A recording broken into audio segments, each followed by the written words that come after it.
काँग्रेसला मत देणं म्हणजे थेट पाकिस्तानला मत देणं असं वादग्रस्त वक्तव्य अमरावतीच्या भाजप उमेदवार नवनीत राणा यांनी हैदराबादमध्ये केलं होतं। त्यामुळे आज अमरावतीत काँग्रेस नवनीत राणा यांच्या विरोधात आक्रमक झाली आहे। यावेळी नवनीत राणा यांच्या वक्तव्याचा तीव्र निषेध करत त्यांच्या विरोधात राजापेठ पोलीस ठाण्यात तक्रार दाखल करण्यात आली आहे। हैदराबाद येथे प्रचाराकरता गेलेल्या नवनीत राणा यांनी अत्यंत वादग्रस्त आणि मतदात्यांचा अपमानास्पद होईल अशा प्रकारचं वक्तव्य केलं। ते वक्तव्य त्यांनी असं केलं की काँग्रेसला मत म्हणजे पाकिस्तानला मत। ही काही पद्धत झाली का?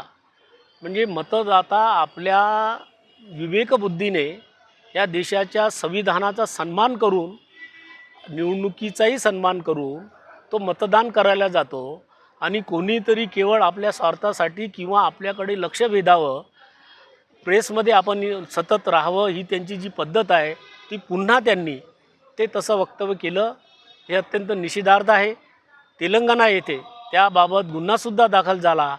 आज आम्ही इथे माझ्यासोबत माझे सहकारी मुन्ना राठोड जे काँग्रेस पक्षाचे ज्येष्ठ आहेत आणि औद्योगिक सेलचे या अमरावती शहराचे अध्यक्ष समीर जौंजाळ, अमरावती तालुका युथ काँग्रेसचे अध्यक्ष वैभव देशमुख आणि प्राचार्य अनिल देशमुख, राजाभाऊ चौधरी, इतर सर्व आम्ही सहकारी आज या राजापेठ पोलीस स्टेशनला त्या संदर्भात तक्रार दिली।